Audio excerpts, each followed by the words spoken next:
Takumi was just a chill guy until he was accidentally isekai'd, so a goddess grants him cheat skills to make up for the mistake. However, when he discovers he can create or destroy anything he wants, he becomes the strongest alchemist and claps everyone. The story kicks off with Takumi getting spirited away to the divine realm by a hot stepmommy goddess named Nalin, who immediately apologizes because he was summoned by mistake. She explains that the summoning spell randomly picks heroes from a list, but since he wasn't even on the list, he would be mistreated by the Holy Sidonia Empire if they found out. Hearing this, Takumi asks to be sent back to Earth, but Nalin reveals he doesn't have a physical body to return to, and his only option is to become a resident of another nation. However, she promises to grant him her blessing so he can protect himself. With that, Nalin gathers every stat that'll help his course and shoves it into his soul before sending him to the continent of Asgard. Once he lands, Takumi sees his reflection in a river and realizes he's now hotter than all your girlfriends combined. He then checks his stats and notices his strong aptitude for magic, so he plays around with a few flashy Timu Avatar-style spells to look tough. Later, while he's looking around, he finds a log of wood and uses his workmanship skills to carve it into a spear. All of a sudden, a girl named Molly runs to him, begging for help because a rabbit monster is chasing her. Just then, a giant rabbit appears, and Takumi starts shaking in his boots because this is his first encounter with the monster. However, when it attacks, he stabs it with his spear and yeets the rabbit, which levels up his combat skill. Molly is grateful to him for saving her, so she offers to take him to her village as a thank you. A while later, Takumi arrives at the bored village and is welcomed with open arms for rescuing Molly. When he asks if he can stay for some days, the villagers agree and even offer to build him a house, much to his shock. The next morning, Takumi is all settled in his new home, and it's properly furnished thanks to the handy skills he got from Nalin.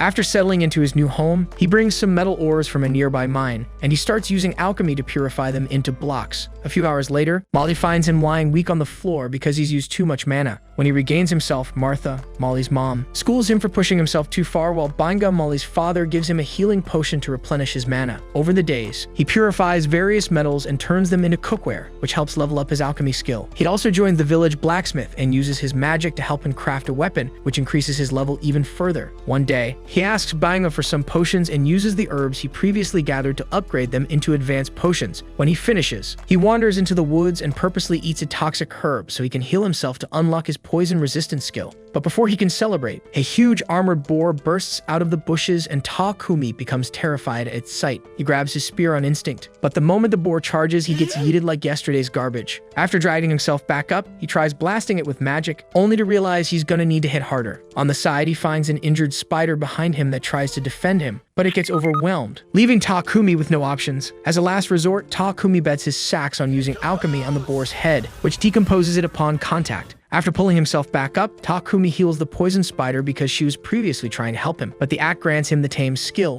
which will allow him to have the poison spider as his pet. Takumi is skeptical at first about taming the spider since he doesn't want his sausage to turn into Spider-Man by morning, but he quickly changes his mind because he finds the spider cute. He then names it Maple, which causes her to evolve and regrow her damaged limb. That evening, Takumi returns to the village with the giant boar's carcass and decides to share the meat with everyone. While they feast, Nalin watches everything from the divine realm and smiles because Takumi is enjoying himself. Just then, another being arrives and asks why she sent Takumi a full year into the past, but Nalin casually insists she had no particular reason. A few days later, Takumi wakes up and finds himself covered in Maple's webs. When he scolds Maple for it, she says she did it because he's been busy making potions lately and hasn't given her any attention. Takumi feels bad about this and decides that he'll play with her today, so she gets excited and starts jumping on him. However, that's when Martha enters the room, wondering if Takumi is about to get freaky with a spider. Seeing her reaction, Takumi tries to explain himself, but Martha ignores him and drools over the spider silk littered everywhere. A while later, she uses the spider silk to make a garment, and all the ladies are excited to get their hands on it. When Takumi notices their mood and asks what's up, Martha tells him that spider silk is a big deal and only nobles get their hands on it. She then begs Maple to produce more spider silk, and Maple agrees, even ignoring a chance to play with Takumi. Later on, Takumi meets Bobun, who gives him a nicely fitted body armor and boots since he knows Takumi will be leaving the village very soon to expand his trade. He also tells Takumi about a trader from Bolton City and reveals that he's already made arrangements for Takumi to ride on the trader's carriage. Takumi thanks them for the kind gesture, but as he exits the room, he meets Martha going off to throw away a rabbit's gut. When asked why, she says the village doesn't have the means to process the meat, so Takumi decides to purify the meat himself. Seeing this, Martha figures he can use light magic, but she warns him against revealing it in the big city because only a few people can use it. The following week, Takumi spends most of his time developing the village as a way to show appreciation for all they've done for him. A day after he finishes, Papik arrives at the village and is stunned to see Takumi donating high-quality healing potions. He becomes interested in the potions but waits in the carriage so Takumi can say his goodbyes. As the villagers bid farewell to Takumi, Martha arrives and presents him with a neatly sewn garment made from spider silk. Realizing that all the girls in the village are behind the garment,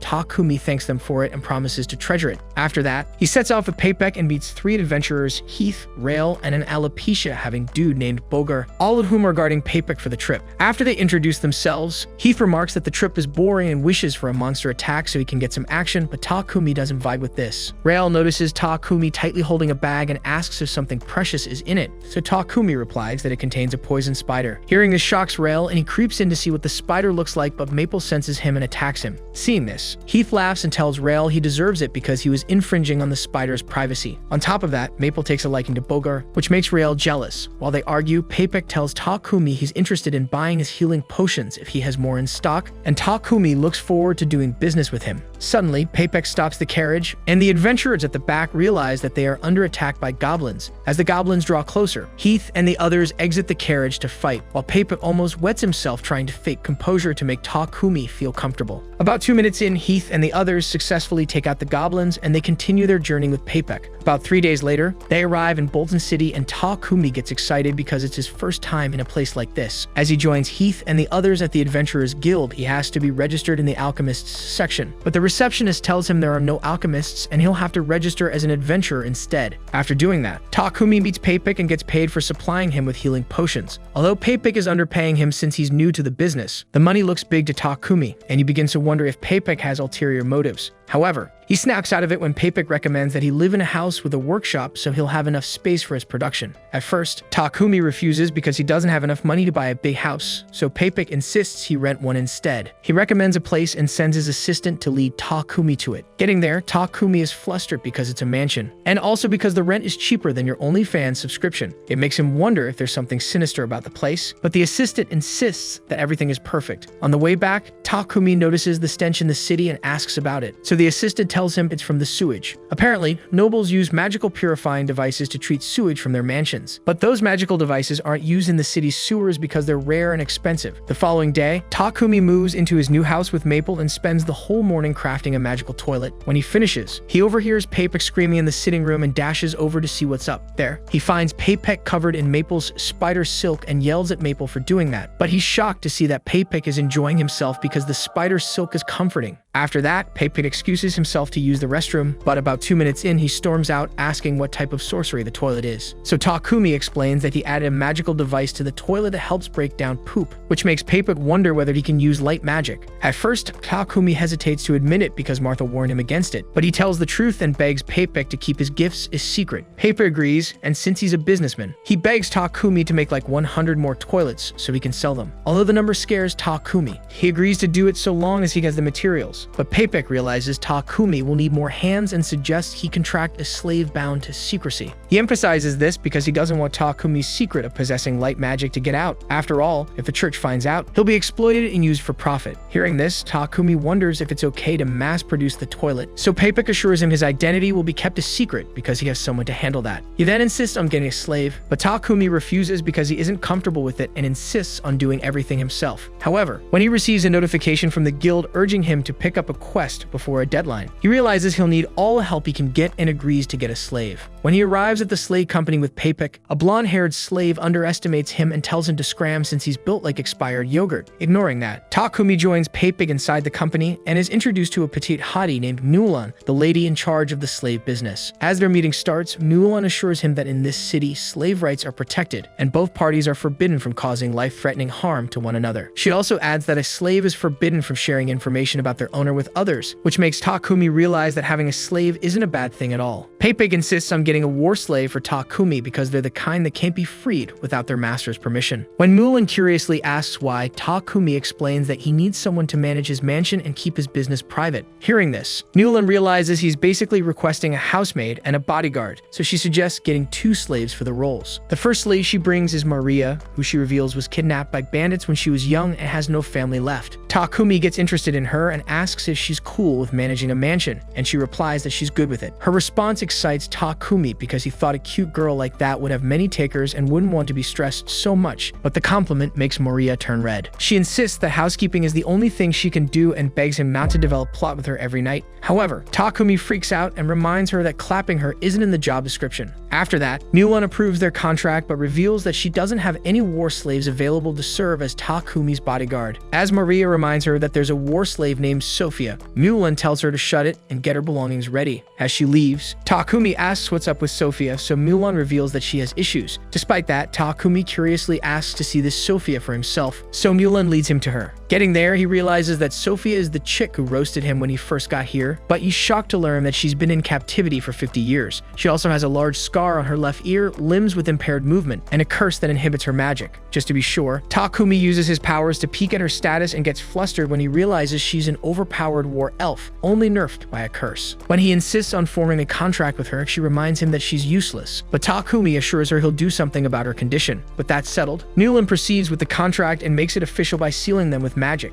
Once she's done, Maria and Sophia pledge their loyalty to Takumi, while Takumi thanks them for agreeing to follow him. Hearing his response, Sophia tells him to stop acting too polite to her because she's a slave, while Mulan smiles because Sophia has finally gotten a good master. Around noon, Takumi arrives at his mansion and both girls are shocked when Maple jumps on top of him, since they think she wants to eat him. However, Takumi introduces Maple as his pet and it leaves Sophia completely stunned. Inside, Takumi gives Sophia and Maria a tour of the mansion and shows them to their rooms. When he's done, Sophia joins Maria for a warm bath in the bathroom, and she starts getting suspicious about Takumi because he didn't include his personal details in his contract with her. After the girls finish from the bathroom, they find that Takumi has already made dinner for them, and it makes Maria feel bad because she's meant to be the one cooking. While she crashes out, calling herself a messy toilet, Takumi tells her not to sweat it because she'll start handling the housework from the next day. As for Sophia, she finds it weird that Takumi wants her to eat at the same table with him, but Takumi insists he's cool with it and would be happy to eat together. The following day, Takumi receives a package from Papek and stops at a church on his way home.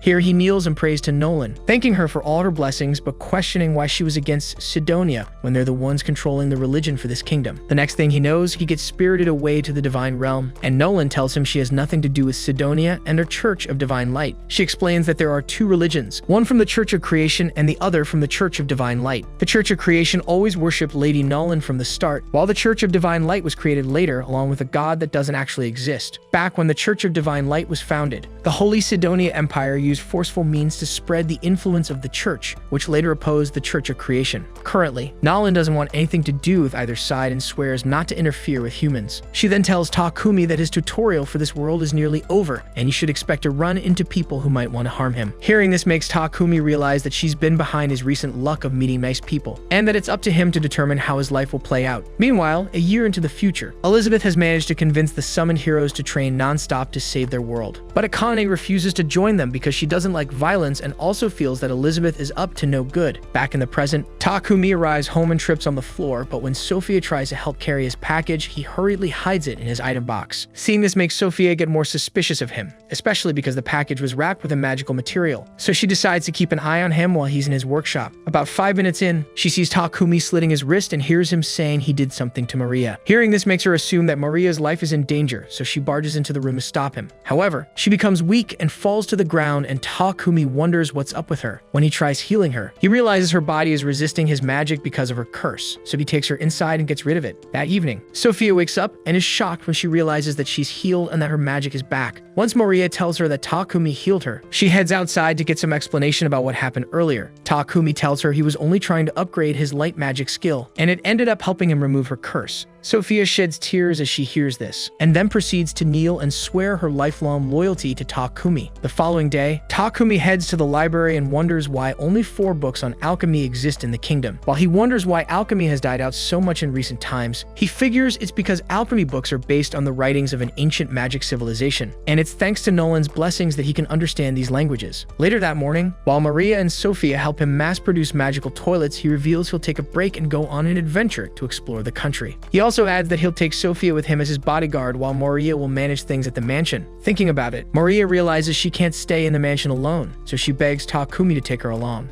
At first, Takumi is hesitant, but when he peeks at her status to see if she can fight, he realizes she isn't bad at all and decides to take her. Sophia approves of it and promises to show Maria a thing or two in combat, so Takumi figures it's time he makes weapons and armor for them. When asked, Sophia says she'd like a 6-meter long sword, while Maria says she wants 2 short blades that are 6 inches thick. With this in mind, Takumi spends the whole night forging weapons that'll meet the girl's taste. When he's done, he pictures Maria as a hot assassin with twin blades on her thighs and ends up losing all the blood left in his brain. As he regains himself, he recalls he needs to work on the girl's body armor, but wonders how he'll get their curvy measurements. On second thought, he spawns 2 dolls he made from the girls using his appraisal EX skill and gets too excited because he gets to sample their plots. A few days later, he comes up with a perfect outfit for Maria and Sophia, and to their shock, it fits as if he measured them directly. When they ask how he got their measurements, Maple almost blurts out the doll thingy, but Takumi covers her mouth and comes up with a good lie. After that, Sophia tests her sword and likes it, but when it's Maria's turn, Takumi starts smiling because he got to see her thigh. He then gives them a mana-infused ring to help them use their magic effectively, and they thank him for it. Afterward, they all head to the Adventurers Guild, where Sophia and Maria get registered as 8th-ranked adventurers. While Takumi checks out the notice board to pick a quest, some thirsty dudes arrive and try to riz Maria and Sophia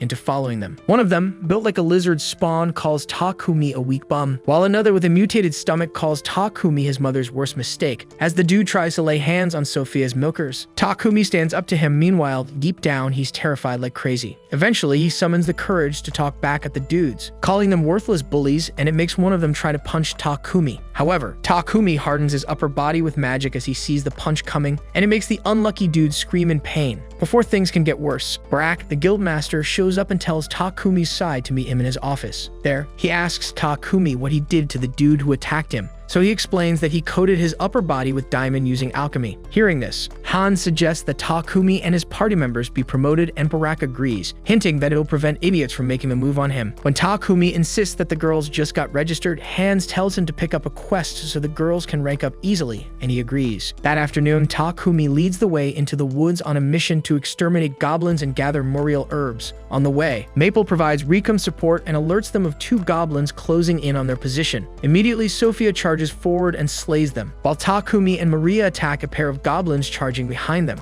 As time goes on, they slaughter goblins in the hundreds, and Takumi wonders why they are encountering such numbers. Sophia figures it's because there's a goblin camp lying around, and there might be a general among them. Takumi freaks out when he hears this because goblin generals are usually C rank, and it normally takes the combined effort of 5 parties to defeat one. Despite that, Sophia insists they close in on the camp because she believes they stand a chance of winning if they combine their magic. Before they proceed with the mission, Maple signals that she's about to evolve, so Takumi opens his pocket dimension and allows her in. The fact that he has a pocket dimension shocks the girls, but Takumi scoffs and says he created it when he upgraded his space-time magic. Realizing they don't have Maple's recon assistance, they creep gently into the forest until they locate the goblin settlement. Seeing them in the hundreds, Takumi almost soils his pants because he can't face all of them. But Sophia suggests they join their magic together and roast the goblins at once. After roasting them, the goblin general arrives with 2 goblin knights, so Sophia charges at them to fight. All the while, one of the knights takes Takumi by surprise, but Takumi manages to defeat it. A few hours later, he and the girls sit exhausted at the guild, while Hans is shocked by the number of goblins they defeated in a day. He takes them to see Barack, who is equally shocked, but everyone's stunned when an evolved Maple shows up from Takumi's pocket dimension. As a result of Takumi's party's feat, Maria and Sophia are promoted to F rank, while Takumi is promoted to E rank. Later on, Maria meets Takumi and asks for spare cloth scraps to use as undergarments. Hearing this, Takumi draws a sample of what it will look like and offers to make a piece for her and Sophia. Just then, Papek shows up to see him, and it turns out that the Lord of Bolton, Marquis Godwin, wants to see Takumi because of the magic toilets he's been making. At the Marquis's domain, the noble thanks Takumi for the magical toilet he invented because it's helping with the sewage problem. He then bows to show respect, and it makes Takumi feel uncomfortable. However, Godwin warns Takumi to take care of himself because it will be a great loss for the kingdom if he were to pass away, especially because the Holy Empire of Sidonia might start coming for him soon. After the meeting, Takumi sits mentally drained at his mansion, tired of the pressure from Sidonia. While at it, Maple hands him some spider silk for the silky garments he wants to make, and he gets to work immediately. It takes him about 3 days to make a pair, and on the last day, he almost passes out when he hands them to Sophia and Maria. When the girls thank him for it, he casually tells them to try them on for him to see, but he begins acting defensive, insisting he doesn't want to see their plots. At the mansion, Takumi proudly presents his newly created refrigerators to the girls. He allows Maria to choose one and decides to take the rest to Papek so he can get started on his next project. When Sophia asks about the new new project. He tells her he wants to upgrade their equipment with mithril and adamantite, since they'll eventually travel and encounter stronger monsters. At the guild, Hans tells Takumi the metals he needs are rare, and most blacksmiths in Bolton can't even handle them, except for dwarves from the kingdom of Namstal. Hans suggests it would be faster to mine the ores directly from a city called Horus and synthesize them with alchemy, though it'll consume massive amounts of mana. Hans explains that only blacksmith guild members can enter the mine, but if Takumi takes a quest to defeat the monsters in the mine shafts, he'll be allowed inside. Takumi thinks this is perfect since he can fill his quest quota at the same time. Then Barak suddenly appears, sensing an opportunity. He mentions the guild has been running low on Trent wood since most adventurers are busy hunting black buffalo, and Trents live in the Forest of Death, which is along the way to Horus. Takumi agrees to collect the wood, and Barak also mentions a dwarf blacksmith named Gambo who needs to be escorted to Horus. Takumi starts wondering if he's being exploited, noting he's never done an escort quest before and asks if the Leon Fine party can't handle it. Barak tells him they're on another quest, so Takumi's stuck with the job.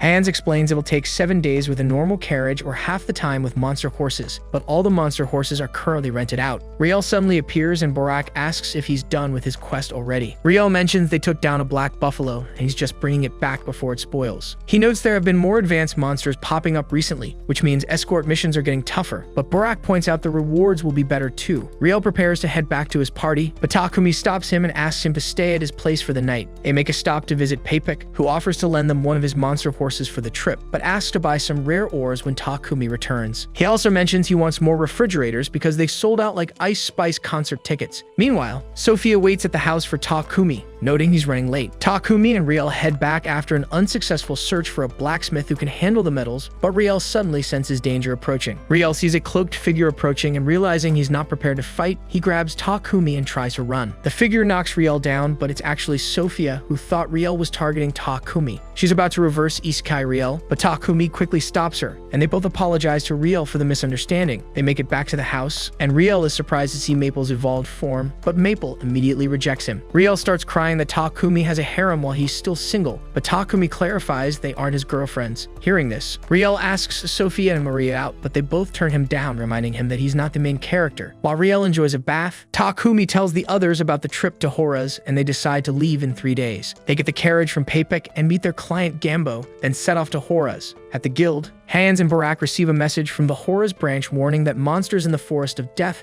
have become unusually active, making them worry about Takumi's group. Meanwhile, Papik meets with Godwin's butler, who mentions the king was extremely pleased with receiving a toilet as tribute. The butler says that although the sewage problem is being resolved, word has been spreading fast and Sidonia will likely hear about it soon. Takumi's crew reaches the Forest of Death, and they leave Gambo behind in a protective barrier while they hunt Trents. Sophia explains they can find Trents by sensing their mana and points one out, so Takumi charges at it while the girls provide backup. He takes it down, but they get surrounded by more Trents. They use magic to blast multiple Trents at once, but they encounter a massive Elder Trent that regenerates its roots instantly when destroyed. Sophia says they need to destroy the main body with a single attack, so Takumi enchants his sword with flames. Sophia clears a path, and he delivers a finishing blow to the Elder Trent. The tree drops several miracle apples, and when Sophia mentions they're extremely rare, Takumi stores them in his item box. They finally reach Horus and visit the guild, where Gambo tells Takumi he'll need to take a quest to exterminate iron moles to access the mine. As they head into the mine and start digging, Takumi finds high-quality adamantite. The mine suddenly shakes, and a massive iron mole bursts through the wall. The girls prepare to fight, but Takumi uses light magic to paralyze the mole, and then they easily finish it off. When Gambo asks what Takumi did, he simply explains that iron moles live in the dark and can't handle sunlight exposure. Maria starts crying about not contributing, but Takumi wonders why they want to fight more monsters, so they safely mine all the ores they need and return to Bolton. Gambo teaches Takumi how to work with mithril and adamantite, and Takumi forges a mithril knife enchanted with fire. After working for a week, he crafts new equipment for Sophia and Maria and enchants it with elemental magic. He mentions he enchanted his own gear with agility, but when he tries to show it off, he moves so fast that he crashes into a wall, like a Looney Tunes character losing all his aura. The girls test their enchantments, and Sophia tells Takumi she would sacrifice her life for him. She asks him to make her a shield so she can protect him better, but Takumi tells her to cherish her own life. Nolan watches from above, feeling happy, but she sees a vision of the summoned heroes with bloodied swords. 1 year into the future, Akira and Yamato are fully trained by the Empire, as the Emperor prepares to send them on their first mission to the Kingdom of Samdir. Back in the present, Takumi finishes Sophia's shield but is completely drained from pouring so much mana into it. Sophia wishes he had someone to help in the workshop so he wouldn't keep overworking himself. Meanwhile, rumors about the kingdom using poop purification magic finally reach the Sidonia Empire, so they send a veiled threat to King Barkula, announcing an incoming messenger. The messenger states that light magic is a sacred gift from their goddess, bestowed upon the Church of Divine Light. He demands that the king hand over the purification magic circles and patents immediately, but the king just laughs. He tells the messenger to make their own magic circles if they want them. The messenger insists that using sacred purification magic on toilets is blasphemy, so the king should hand over the creator for judgment. King Barkula simply refuses, so the messenger threatens to recall all the Church of Light priests from the kingdom, but the king tells them to enjoy their self-deportation.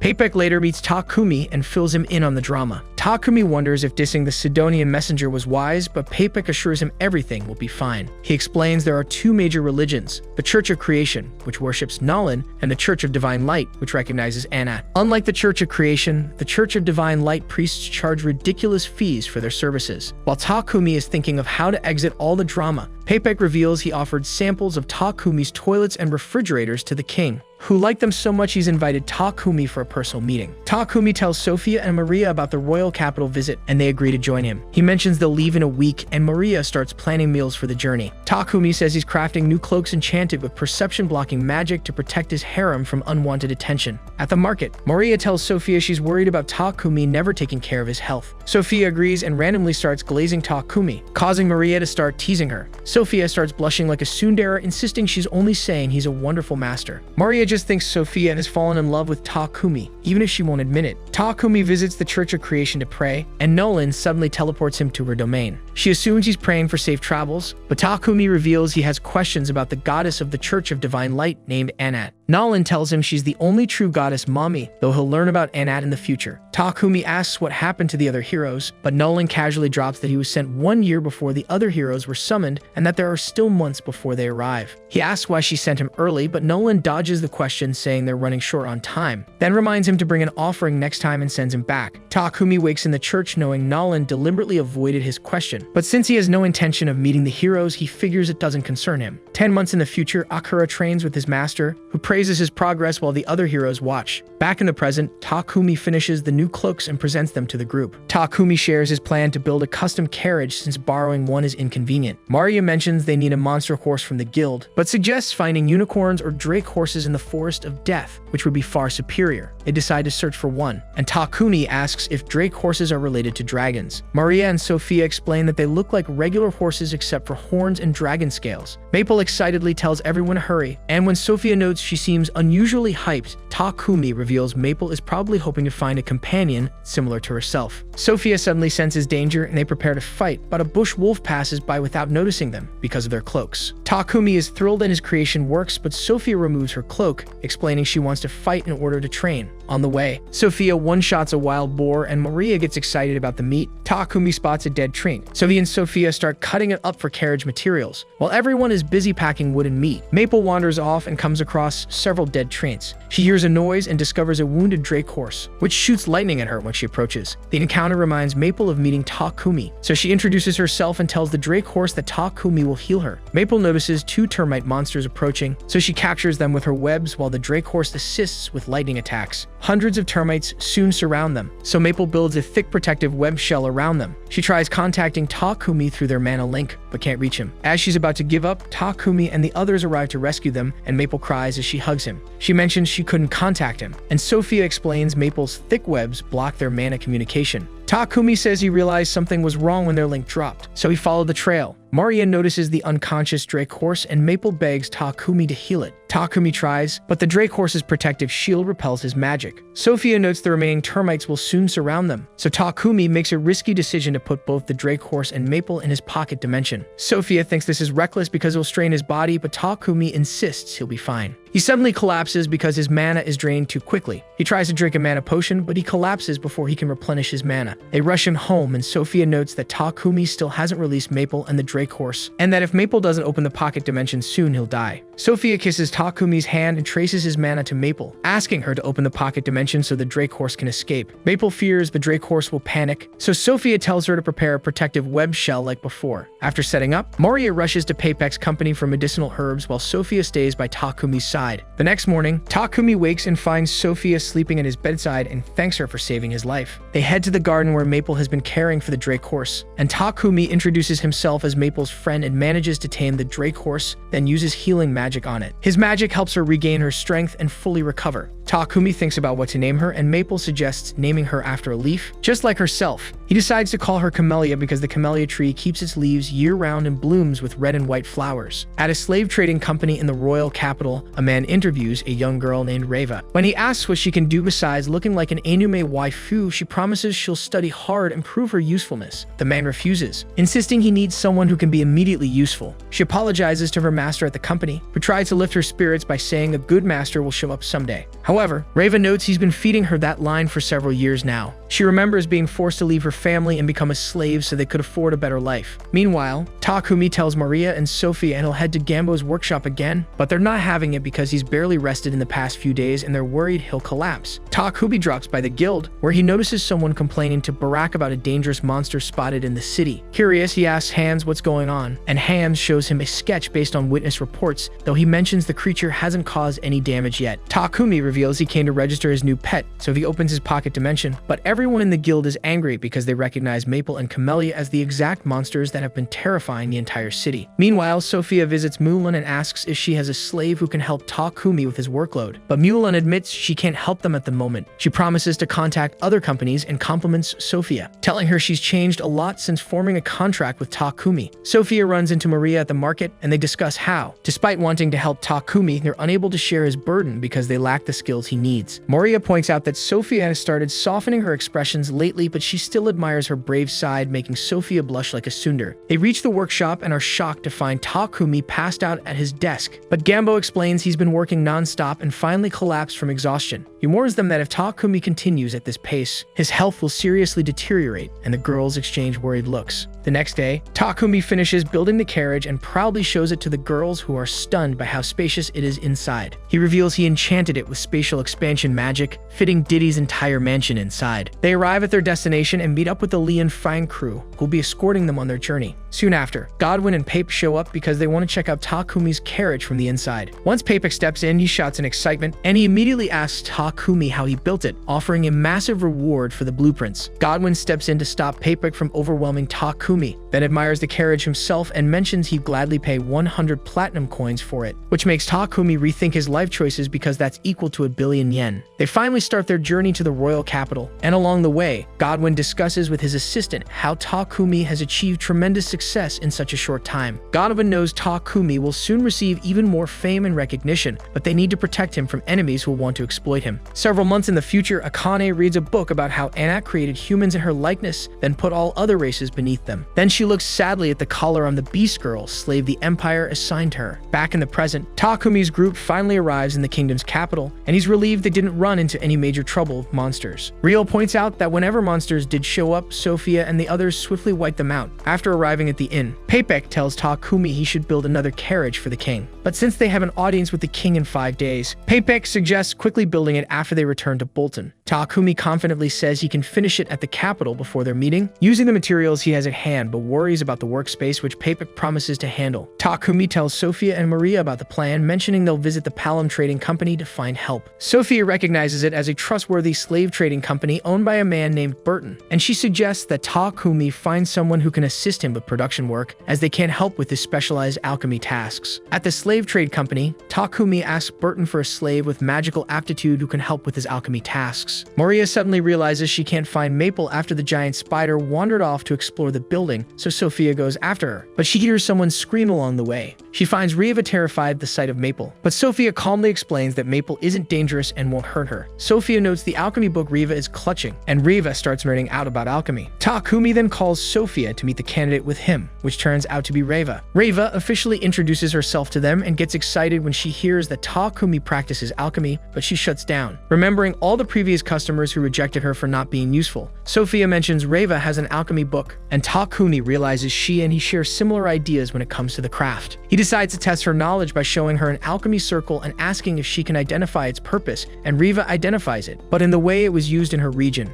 Reiva got depressed thinking she didn't get the answer, but Takumi is impressed that she quickly understood the circle. He invites her to join his group on the spot, and they establish a contract where Reiva requests that all her wages be sent back to her family. Takumi pauses at this because if he sends all her wages home, she'll remain a slave forever and never buy her freedom. Sophia steps in and tells Takumi to accept her request, saying it is an honor to work under Takumi, and she'll learn skills that will allow her to earn a proper living in the future. Reiva meets the rest of the group, and everyone gives her a warm welcome, making her feel at home.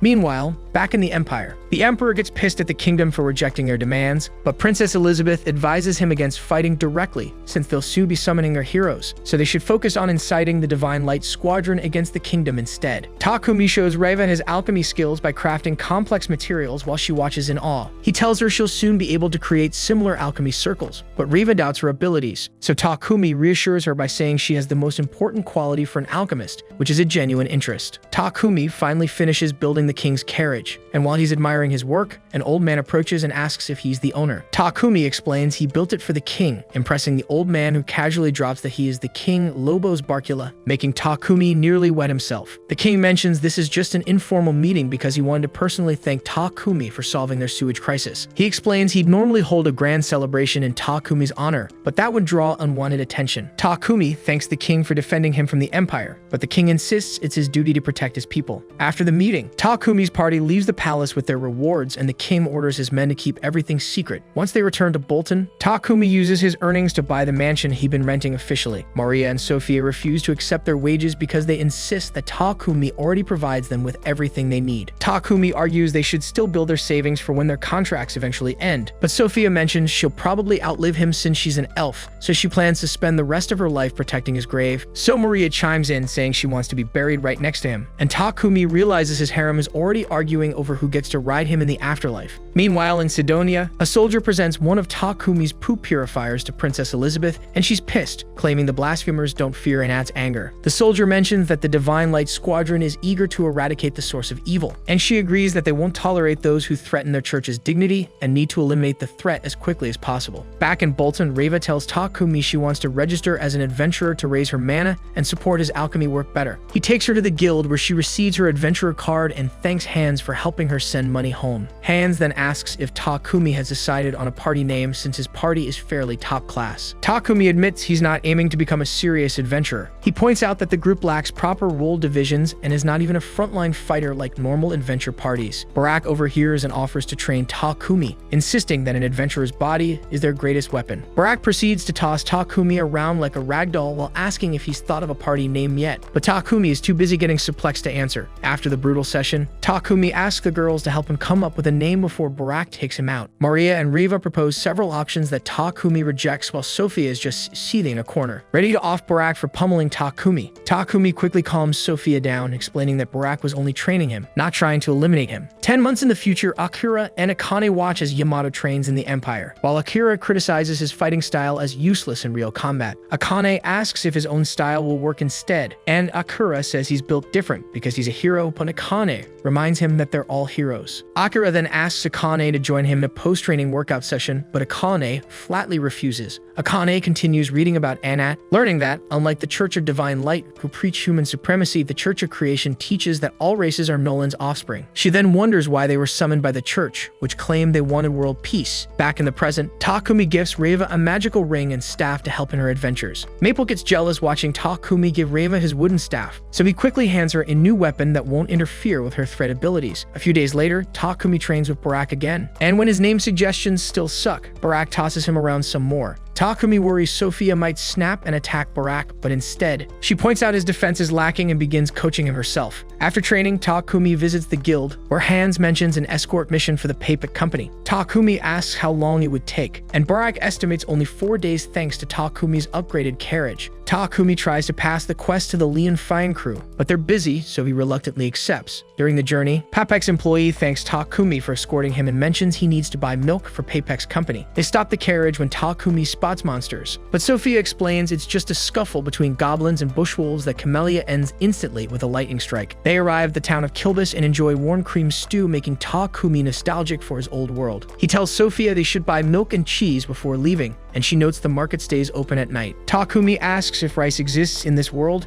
and Maria says she saw it once in the royal capital, making Takumi depressed that he missed his chance. Sophia asks why he wanted rice so badly, which he brushes off as just curiosity. This prompts Takumi to ask if she ever feels nostalgic after being away from her home so long, and Sophia explains she's truly happy now. She adds that although she lived like a caged bird before, Takumi removed her curse and gave her wings to fly, leaving her no need to look upon the past. Takumi realizes Nolan also gave him wings by bringing him to this world, so he names the party Wings of Nolan. 2 nights later, after completing their quest and returning to Bolton, Takumi wakes up to find the mansion filled with paralysis poison. He sees 2 masked attackers restraining the girls, but when they try to unalive him, Maple intervenes and helps him take them down. He heals everyone, and Maria asks why the poison didn't affect him. Takumi explains that both he and Maple are resistant to poison and paralysis. When Maria asks about the others outside, they find out Maple has already captured several more attackers with her webs. Sophia notes the attackers are well trained, so Takumi tells her to get Barak. Barak arrives to assess the situation and tells Takumi to report the incident to Godwin because this is far more serious than a random attack. The next day, Takumi learns the attackers belong to the Divine Light Squadron, an extremist group that executes anyone who defies their church's teachings. Godwin explains that the Sidonia Empire ordered the attack because Takumi's purification devices have caused them massive financial losses. Takumi considers hiding in another nation, but Godwin insists he's safer in Bolton since everyone there supports him. Barak adds that Takumi only needs to worry about his safety during adventures, but when Takumi suggests taking a break, Barak immediately shuts it down. He explains their party is one of the strongest, so disappearing will cause problems, and Sophia promises they'll keep him safe while Barak's training makes him stronger. Takumi goes to the guild to register their new party name, but Hans warns that there's a large bounty on his head, so he needs to stay alert. Takumi informs Sophia and the others about the rumors, and they all agree to stay more cautious. He also mentions that aside from guards posted around the mansion, they'll need extra defenses. He decides on a magical barrier that stops anyone who isn't registered. Riva offers to help him set it up, and Sophia suggests they also recruit a proper attacker or tank for the group. The girls say it shouldn't be a man because they all prefer his S rank to buffs, leaving Takumi wondering where to find someone like that. Sophia mentions some solo adventurers could work, but says trust would be an issue, so she suggests checking the Mulan Trading Company. Takumi agrees that someone bound by contract would be safest, and the girls remind him they would still trust him even without their contracts. That night, Royal Knights guard the mansion while the girls sleep, and Sophia notices Takumi still working in the workshop. The next morning, Reva helps him with alchemy while Sophia helps engrave magical circles on metal shields. Meanwhile, Maple and Camellia play with a toy golem. Reva suggests Takumi should get a golem of his own, but he explains his mana manipulation skill isn't high enough to control one. Once he activates the mansion's barrier, he receives a spell control skill and mentions that if he can raise it, he might eventually create a golem's control core. Meanwhile, in the Sidonia Empire, the Emperor learns the attack on Takumi failed and realizes their involvement has been exposed. Princess Elizabeth advises him to ignore the matter for now and focus on summoning the heroes. The Emperor asks about progress, and a researcher named Homer explains they couldn't analyze the magic circle found in the ruins, but can still activate the summoning by deciphering ancient texts. He estimates they'll gather enough mana for the ritual in 2 to 3 months. Back in Bolton, Takumi practices controlling a golem using a magic stone, but he struggles with it. Maple asks why he even wants a golem when he already has her and the others, and Takumi explains they might get attacked again, so they need extra defenses. Maple asks if he can simply tame one instead, and Takumi realizes that might actually work. Sophia mentions iron golems appear in the ancient dungeon near Hora's, surprising Takumi because he's never been to a dungeon before. He suggests they explore it, but Sophia warns that it would be dangerous without a proper tank. Takumi takes them to the ruins anyway, and they soon find a massive iron golem standing over 3 meters tall. Sophia says they're lucky to find one, but explains they'd need to strike its control core to defeat it, though that would make it useless to them. The golem suddenly reacts to their presence, scaring everyone. Sophia tells them to retreat since it's too dangerous, but Takumi insists it could become a powerful ally. He charges forward and Sophia orders the others to cover him, but Takumi tells them not to attack because he senses a bond forming between him and the golem. The girls are amazed at his bravery, but he's actually struggling not to piss his pants. He's only approaching because he senses no hostility from the creature. He realizes the golem was guarding ruins connected to Nolan, which is why it isn't attacking him. Takumi successfully tames the golem, shocking everyone, and named it Titan because of its size. Maple notices Titan trying to communicate something, and Takumi realizes the golem needs a more versatile body to function properly, since Titan is too large to bring into the city. Takumi stores it inside his pocket dimension. However, Titan unexpectedly shrinks into a smaller humanoid form. Maple asks Takumi to help them communicate with Titan better, and he promises to do his best. Several months in the future, Akane sees Yamato and Akira bullying soldiers and flirting recklessly with women. When she tries to correct them, they tell her to mind her business. She warns their behavior is unacceptable, but they ignore her and walk away. Back in the present, Takumi meets with the girls and announces he wants to dissolve their contracts because staying with him puts their lives in danger. The room falls silent. Maria steps forward and tells him he'll have to go through her if he wants to cancel anything. She demands to know why he always prioritizes their safety over his own, then reminds him they are the wings of Nolan, and he can't fly with broken wings. Seeing their determination, Takumi realizes dissolving the contracts was a mistake, and they all promise to remain by his side no matter what. Takumi finally finishes constructing a new body for Titan. Maple is thrilled that the Golem can now communicate properly. Takumi explains Titan's equipment, a mace, a shield, and multiple tools, along with the ability to transform back into its massive original form during battle. Meanwhile, in the Divine Realm, Nolan watches Takumi and thinks he's getting a bit too adventurous. Her assistant mentions faint traces of Anat's existence beginning to surface, which shocks Nolan since Anat should not exist. Nolan explains years of worship within the Church of Divine Light may have slowly created a spiritual being, and warns it will soon become an evil spirit capable of triggering a war in the human world. Nolan agrees but states she cannot interfere directly, which is why she sent Takumi to the human world in the first place. A year ago, Bolton was a deserted city where residents were forced to leave their homes due to a noble's mismanagement. A girl named Miney lived there, and she lost her husband because he couldn't receive proper medical treatment. Back in the present, Godwin learns that over 1,000 citizens have been driven from their village and another lord named Rockford took them in temporarily. However, he can't keep sheltering them, so he needs Godwin's help in finding them a new home. Godwin notes they need enough space to accommodate everyone, and there's only one viable area,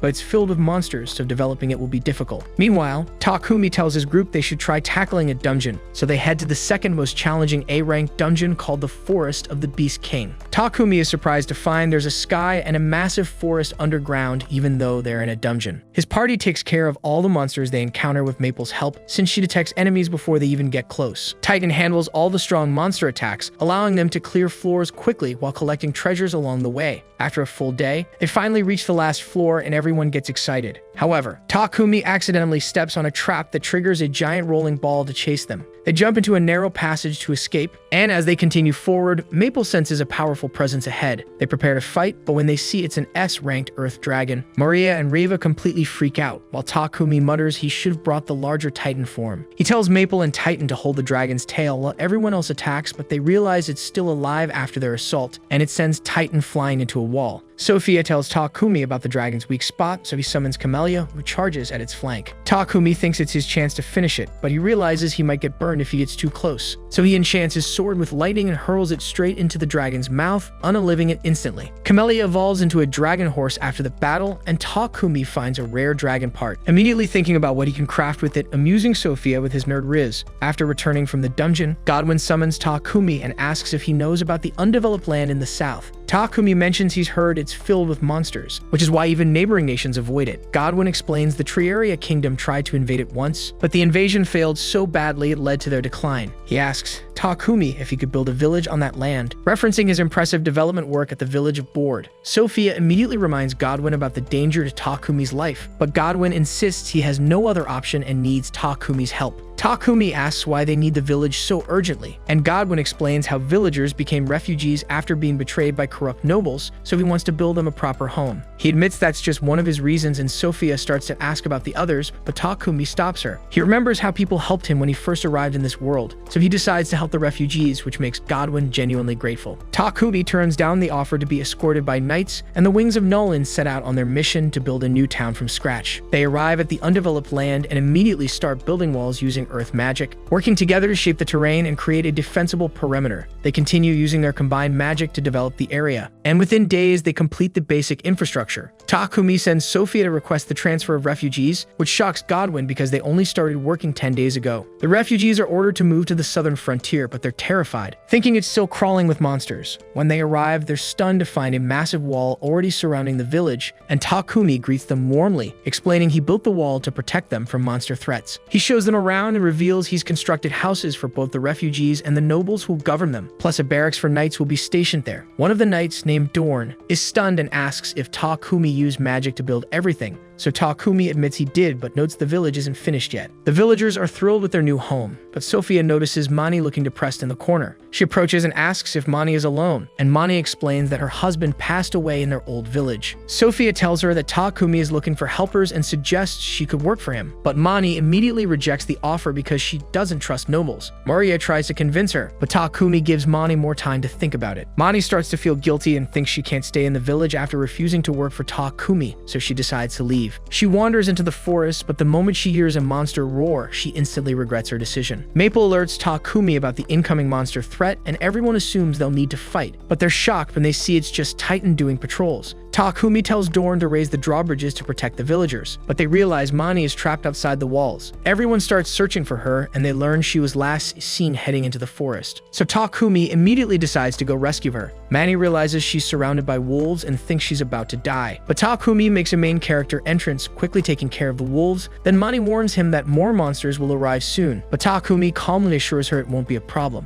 His party joins them moments later, and Sophia reports they've already dealt with all the nearby monsters. Mani notices a small wound on Takumi's arm, so she quickly wraps it up, and he thanks her for the help. She thanks him for saving her life, and Takumi tells her he won't allow anyone to get hurt in their village, which makes Mani realize he's nothing like the corrupt nobles she's dealt with before. She nervously asks if she can still become his maid, and Takumi happily welcomes her to the group. Dorn meets with Godwin later and tells him about Takumi's incredible progress with the town development, which genuinely impresses Godwin. However, news of the overnight construction also travels to the Sidonia Empire, and they feel threatened when they learn the knights guarding the fortress are from Bolton. They realize Takumi is behind the rapid construction, and Princess Elizabeth insists they can't allow the kingdom to do as they please any longer. The Empire begins their summoning ritual, which causes a massive mana disturbance that ripples throughout the entire continent. Takumi senses it and immediately realizes the other heroes have finally arrived in this world and that things are about to get real. 3 months later, Nolan watches events unfold from above, and she's impressed the heroes of Sidonia have already reached a rank. Princess Elizabeth announces it's time to introduce the heroes to other nations, and Akira and Yamato are hyped, thinking they're destined to save the world. Akane isn't particularly interested but plays along. Meanwhile, the village Takumi built is now officially known as Wedge Fort, and the villagers have learned from Bolton's craftsmen, so they're now producing their own weapons and tools. Takumi walks through the village and realizes it's starting to prosper. Maple shows Sophia a bush lizard she found, and Sophia mentions she's never seen that species before in this area. Thinking the monsters in the region are getting stronger, she reports it to the others. Sophia explains the monsters still aren't a direct threat to Wedge Fort, so there's no need to wipe them out completely. She believes monsters from nearby habitats are moving closer because of the mana disturbance they felt 3 months ago during the hero summoning. Soon after, Dorn approaches Takumi and mentions that Barak has a quest for him, and he also reveals that everyone in Bolton is talking about the heroes of Sidonia. Takumi asks if the heroes appeared 3 months ago, and Dorn is surprised that Takumi figured it out, so everyone realizes the heroes were responsible for the mana disturbance. That evening, Takumi and his friends discuss the heroes over dinner, and Moria suggests that Nolan send them to guide Sidonia toward the right path. Takumi knows the Empire used forbidden magic to summon them, but he hopes they're good people who'll help correct Sidonia's misguided policies. As the heroes are preparing to leave the Empire, the other summoned dudes notice Akane's slave Lulu trying to board their carriage. They complain that Lulu doesn't deserve to ride with them, but Akane explains that she is her attendant and tells her to join them. At the Adventurers Guild, Hans tells Takumi the heroes have dark hair and black eyes, which makes Takumi wonder if they're also from his world. Hans mentions Papik wants to hire Takumi to escort the heroes to the royal capital, and Takumi decides to accept the quest, curious to meet them. Takumi returns home, and Mani asks if she can join them on the escort mission because she doesn't want to be left alone in the mansion. Takumi explains that escort missions can be dangerous, but the girls try to convince him to let Mani come along. And when she uses her stepmommy Riz on him, he caves in immediately. Meanwhile, as the summoned heroes ride a carriage to the royal capital of Barkula, Akira mentions there are elves in the royal capital, and he's already planning to buy them like Pokemon cards. Yamato notes they're already past level 30 and thinks it's only a matter of time before they become the strongest adventurers in the world. Akane, however, thinks she needs to do something to make things right, and her instincts tell her this expedition is her only chance to act. Back with Takumi, the guild receptionist informs him they've completed enough quests to rank up, so both he and Sophia officially reach A rank. Just then, the heroes suddenly burst into the guild and tell everyone to get out of their way. An adventurer asks if they're newbies who don't know how things work, but Akira punches the guy for talking to him. Akira notices the girls in Takumi's party and demands to buy them, but Takumi flatly refuses and tells the heroes to leave. Akira and Yamato get pissed and try to attack Takumi, but he effortlessly breaks Akira's Tinu Excalibur in half and takes Yamato down with ease. Akira can't believe his holy sword was just destroyed, but Takumi knows it's just an ordinary sword made from magic iron. Akira threatens Takumi that things won't end well for him, but Takumi calmly reminds him they're still in an adventurer's guild, so the heroes back off. Akane apologizes for their behavior and asks for Takumi's name, so he introduces himself. She recognizes his name immediately because her revelation skill told her to seek him out, but Takumi stops her from saying more and whispers to her to meet him at his lakeside hotel. Later at the hotel, Takumi explains to the others that he met the heroes, and Sophia comments that they're terrible people, though Akane seems different from the other two. Takumi admits he told Akane about their hotel, but now he realizes he was careless and worries his harem will off her before she reaches his room. That night, Akane runs away with Lulu while guards from Sidonia chase after them, but Sophia appears out of nowhere and knocks the guards out cold, then tells Akane to head straight to the hotel. Akane meets up with Takumi's group, and Takumi reveals he's also from her world. He explains that he's here because of the same summoning spell that brought the other heroes. The girls are shocked to hear this, so Takumi decides to tell them everything but asks them to keep it secret. We cut to Akira and Yamato meeting with a priest, and they report that Akane ran away with Lulu. They mention they always found Akane suspicious, and the priest agrees they should return to Sidonia and review their plans. Back with Takumi's group, they realize Takumi is an emissary of Nolan, and Akane admits she thinks Sidonia is the villain since they use forbidden magic to summon heroes against the goddess's will. Takumi agrees and explains he believes Sidonia is planning to go to war with other nations, using the heroes to rally public support and incite the masses. He asks Akane about Akira and Yamato, and she reveals they changed drastically since being summoned. She mentions she didn't trust Sidonia from the start, so she used purification magic on all the food they gave her. But Akira and Yamato can't use purification magic because they focused entirely on sword training. Takumi realizes Sidonia has been drugging their food to brainwash them, which explains their aggressive behavior and complete loyalty to the Empire. Akane suddenly begs Takumi to save her because she doesn't want to return to the Empire, and Takumi notices Lulu's slave collar. Akane explains she hates the collar because it's proof that Lulu is her slave, so Takumi uses his magic to remove it instantly. Lulu panics, thinking Akane will abandon her now that she's free, but Akane quickly reassures her they'll stay together as friends, not master and slave. Takumi tells them they'll go to his mansion in Bolton, where they'll be safe, and Akane worries about causing him trouble, but Takumi insists he wants to help since they're from the same world. They arrive at his mansion in Bolton, and Moria prepares a warm bowl of cream stew for Akane and Lulu. They taste it, and Akane suddenly starts crying, which makes Moria panic, thinking her cooking is terrible. Akane quickly explains that the food is incredibly delicious, and Takumi realizes she hasn't been able to relax since being summoned because she never trusted Sidonia. This is the first time she's tasted something from home in this world, and the emotions overwhelm her. Meanwhile, a knight guarding Wedge Fort notices a massive monster stampede heading straight for the village, so he immediately alerts everyone to send a messenger to Bolton for reinforcements. That evening, Takumi gathers the girls and tells them he's going to dissolve his contracts with them, which upsets everyone instantly. They think he's trying to abandon them again, but Takumi explains they'll still be together as a family, just without the magical contracts binding them. He notes he's been with them for a long time, and they've already formed a bond strong enough that contracts aren't necessary anymore. He asks them to keep supporting him as his partners instead of his slaves, and with that he dispels all their contracts, telling them he's genuinely happy to have them around. Takumi then heads to his workshop and starts crafting 2 holy swords, pouring all his focus into the work. Suddenly, he receives an emergency notification from the guild, which orders all high-ranking adventurers to gather immediately because there's a crisis at Wedge Fort.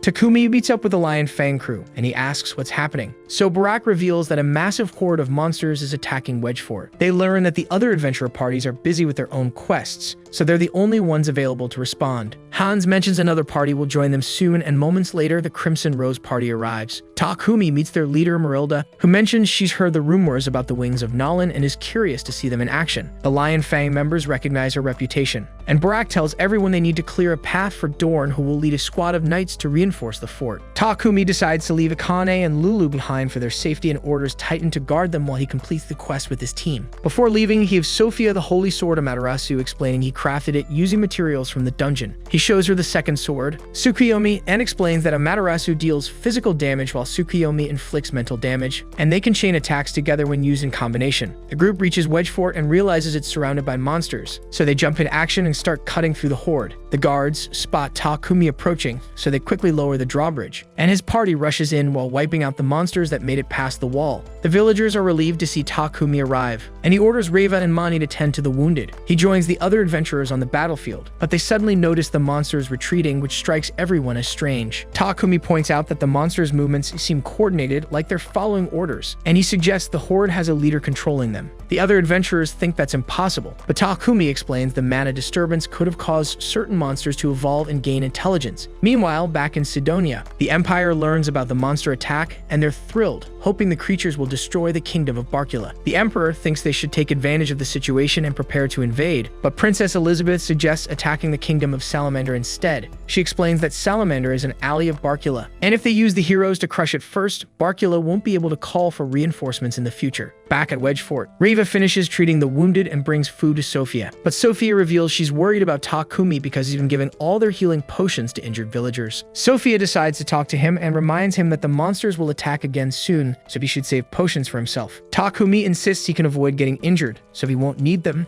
and Sophia is reminded just how selfless he truly is. She's more determined than ever to protect him, no matter what happens. They spot another wave of monsters approaching, and the adventurers decide to meet them outside the gate. They realize they're vastly outnumbered, but the mages blast the horde with powerful spells while the warriors cut them down. The groups decide to split up since monsters are coming from multiple directions, and Sophia uses a tornado spell to blow dozens of them away. Takumi warns her she's advancing too quickly and tells her to slow down so they don't get separated. The monsters suddenly retreat again, and everyone notices something massive approaching. The final boss emerges as a two-headed dragon, devours smaller monsters in its path, and immediately targets Sophia with devastating attacks. Takumi realizes this is the leader controlling the monster horde, and he yells that they should brought Titan's full form with them. The dragon starts attacking everyone, so Sophia uses her magic to draw its attention away from the others. She tries to dodge its attacks, but one of the dragon's heads breathes fire, and she gets caught in the flames, badly burning her. The dragon prepares to finish her off, but Maria, Reva, and Mani blast it with their combined spells, giving Sophia a chance to recover. She tosses her sword to Takumi, who catches it and uses it to unleash a wind vortex attack on the dragon. He pours all his remaining mana into Tsukuyomi and slashes the dragon clean in half with a single powerful strike. Takumi immediately heals Sophia and scolds her for being so reckless, asking why she put herself in such danger. Sophia tells him she just wanted to protect him, but Takumi gets angry, saying she could have died, and that her life isn't worthless like she seems to think. The other adventurers report that the remaining monsters have been wiped out, but Takumi suddenly collapses from mana exhaustion. When he wakes up later back at the fort, everyone is relieved he's okay, and Marilda compliments Sophia by telling her Takumi is amazing, which makes her happy. Several days later, they return to Bolton after helping the village rebuild. Meanwhile, Akira and Yamato are slaughtering villagers in Salamander, claiming they're doing just fine without Akane around. They decide they want more action, so they end up massacring the entire village. That evening, Takumi and his friends return home and enjoy a meal together, but they notice Sophia is acting strangely and seems distant. The girls suspect it's because of Takumi, so they make him talk to her privately. He apologizes for yelling at her, but Sophia tells him she's willing to sacrifice her life to protect him because that's her duty. Takumi tells her he wants to spend his entire life with her, so he doesn't want her to throw hers away for him. Then he asks her to promise she'll stay by his side. Sophia promises she will, and just as they are about to develop plot, Akane ruins the moment, claiming that the food is ready. A few days later, Godwin allows Akane and Lulu to stay permanently at Takumi's mansion, but he informs them that the heroes massacred an entire village in Salamander, leaving no one alive. Akane blames herself, thinking she could have prevented the massacre if she had stayed with them, so she determines to stop Akira and Yamato the next time they cross paths. After that, Takumi visits a church and prays before Nolan's statue, and she suddenly teleports him to her domain. He asks why she summoned him a year before the other heroes arrived, thinking she must have had a specific plan.